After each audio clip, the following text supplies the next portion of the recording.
पूर्णिया जिला के धमधा प्रखंड में एक बहुत ही बड़ी घटना घट गई है। दोस्तों, जानकारी लेने के लिए आप सभी वीडियो में अंत तक बने रहेंगे।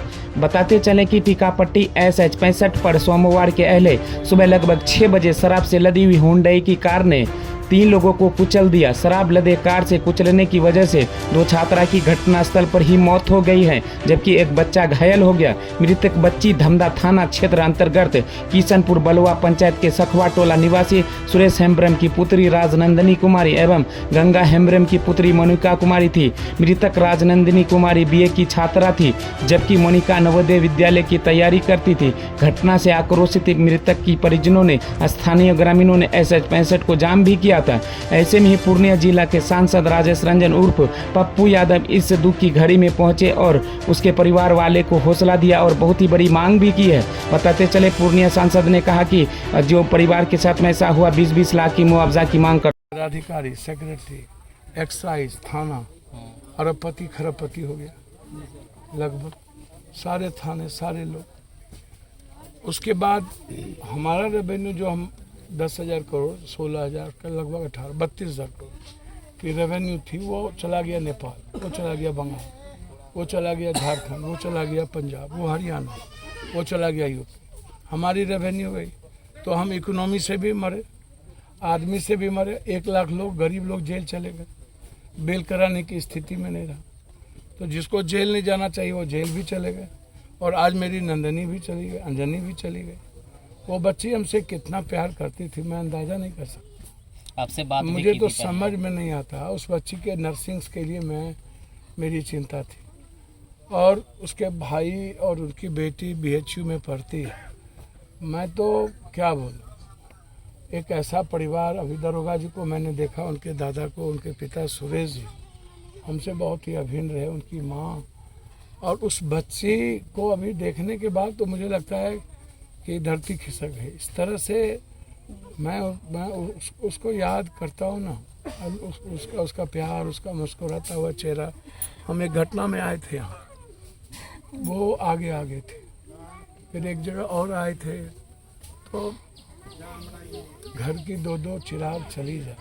और वो बच्ची यहाँ सारे घरों के बच्चों को पढ़ाती हुई थी और उसका सपना था नवोदय विद्यालय में। मैडम रंजीत रंजन भी उससे मिली हुई थी सुपौल में कई कार्यक्रम में।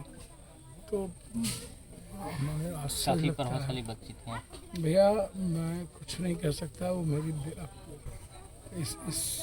मैं सरकार से इतने पूछूंगा कि पदाधिकारी, माफिया और नेताओं को कमाने के लिए, और आप सरकार अपनी रेवेन्यू को जुटाने के लिए कितने लोगों की जान लेंगे, कितने लोग मरेंगे, कितने लोग जेल जाएंगे अपनी पैसे की जुटाने के लिए। इससे कितना पैसा मंत्री और सरकार को जुटता है, शायद आप अंदाजा नहीं कर सकते। 3 गुना हम, जिसका दाम 20 रुपया था वो हम 80 रुपया में ले रहे हैं, 100 रुपया में ले रहे हैं। तो हम तो और गरीब हुए। और उसके बाद जहरीली शराब बनना शुरू हो गया। और आपने जहरीली शराब के नाम पर यह कहना शुरू कर दिया कि गरीब के गांव में जहरीली शराब बनता है, मुसहर टोली में, तो उस टोली में, उस टोली में। और ये दबंग लोग क्या करते हैं, बड़े लोग, बड़े फैमिली वाले लोग, किसी गरीब के गांव के घर के पीछे में भट्टी लगा के शुरू करता है। और जब पकड़ाता है तो कह देता है कि हम लोग नहीं हैं, उसमें तो मुसहरी है, उसमें तो दूसरी टोली है, उसमें तो आदिवासी टोली है, उसमें तो चमट टोली है, उसमें तो मंडल टोली है, निषाद टोली है। मतलब सारा आरोप हम नहीं, हमको औकात कितनी है भाई, कैसे बना लेंगे हम? और लालच में हम दे देते हैं अपना पीछे में बनने के लिए, हमको लालच देता है। और सारा पैसा तो जो भट्टी चलाता है, अब तो जब से एथेनॉल हो गया ना, कोई बात नहीं, जब से एथेनॉल हो गया तब से तो अब बाहर से शराब लाने की जरूरत ही नहीं है। अब तो सीधा एथेनॉल फैक्ट्री के पास जाइए, टैंकर उसमें उसके द्वारा आ जाता है बाहर से एथेनॉल के नाम पर, और फिर जाकर के आप लीजिए और चल दीजिए। क्या लगता है, शराब बंद हो पाएगा बिहार में? भैया सब कुछ होगा, पहले ये भटियारा लोग जाए तो सब कुछ चेंज होगा। गरीबी भी, कई चीजें चेंज होगी। हम तो लड़ ही रहे भैया, कितना लड़े।